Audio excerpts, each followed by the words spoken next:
Pagi itu Rasulullah dengan suara terbata memberikan petuah. Wahai umatku, kita semua ada pada kekuasaan Allah dan cinta kasih-Nya. Maka taati dan bertakwalah kepadanya. Kuwariskan kedua hal kepada kalian, yaitu sunnah dan Al-Quran. Barang siapa mencintai sunnahku, berarti mencintai aku. Dan kelak orang-orang yang mencintaiku akan masuk ke surga bersamaku. Khutbah itu diakhiri dengan pandangan Rasulullah yang teduh menatap sahabatnya satu persatu. Abu Bakar menatap mata itu dengan berkaca-kaca. Umar tidak bisa menahan nafas dan tangisnya. Utsman menghela nafas panjang. Dan Ali menundukkan kepalanya dalam-dalam. Tanda-tanda itu semakin kuat.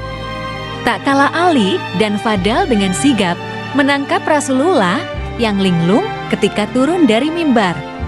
Matahari kian tinggi. Tapi pintu rumah Rasulullah masih tertutup, sedangkan di dalamnya Rasulullah sedang terbaring lemah dengan keningnya yang berkeringat.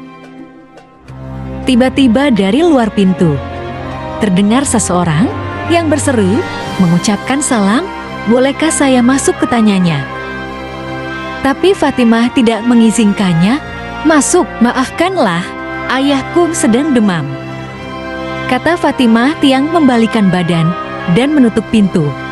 Kemudian ia kembali menemani ayahnya yang ternyata telah membuka mata. Ia bertanya, "Siapakah itu wahai anakku?" "Saya tidak tahu, ayah. Sepertinya baru kali ini saya melihatnya," tutur Fatimah secara lugu. Lalu Rasulullah menati apem putihnya itu dengan pandangan yang menggetarkan. "Ketahuilah, Dialah yang menghapuskan kenikmatan sementara. Dialah yang memisahkan pertemuan di dunia. Dialah Malaikatul Maut," kata Rasulullah. Fatimah pun menahan ledakan tangisnya. Malaikat maut datang menghampiri. Tapi Rasulullah menanyakan, mengapa Jibril tidak ikut menyertainya.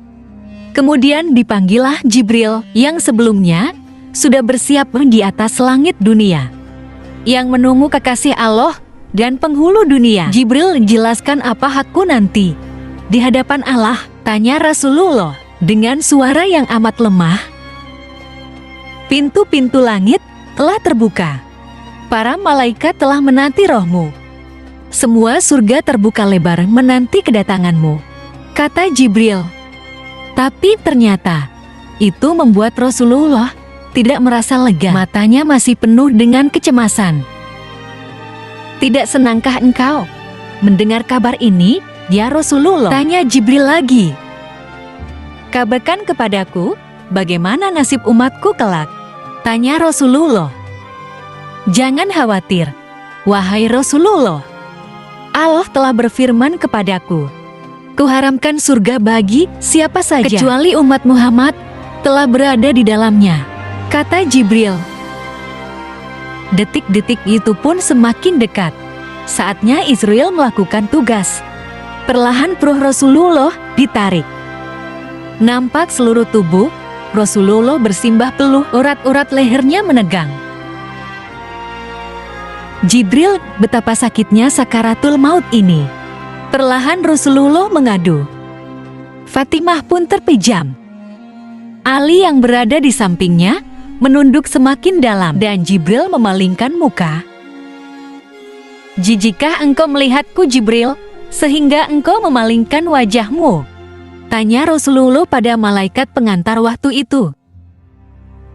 "Siapakah yang sanggup melihat kekasih Allah direnggut ajal?" kata Jibril. Lalu kemudian terdengar Rasulullah mengadu karena sakit yang tidak tertahankan lagi. "Ya Allah, dahsyat sekali maut ini. Limpahkan saja semua siksa maut ini kepadaku, jangan pada umatku." Lalu badan Rasulullah mulai dingin, kaki dan dadanya sudah tidak bergerak lagi. Bibir Rasulullah bergetar, seakan hendak membisikkan sesuatu. Lalu Ali mendekatkan telinganya. Perihalalah sholat, lalu perihalalah orang-orang lemah di sekitarmu. Di luar pintu tangis mulai terdengar bersauta. Para sahabat sedang sangat bersedih. Fatimah menutupkan tangan di wajahnya. Dan Ali mulai mendekatkan telinganya ke bibir Rasulullah yang mulai kebiruan. Rasulullah pun mengucapkan kata terakhirnya, yaitu, "Umatku, umatku, umatku." Dan berakhirlah perjalanan hidup manusia yang memberi sinar itu. Semoga kita mendapat hikmah dari kisah ini dan semakin menambah kecintaan kita kepada Sang Kekasih Allah. Karena di akhir hayatnya beliau hanya mengkhawatirkan kondisi umatnya kelak. Perbanyaklah bersyalawat agar kita bisa berjumpa dengan beliau kelak. Amin ya Rabbal Alamin. Jangan lupa like, komen, subscribe deh. Terima kasih.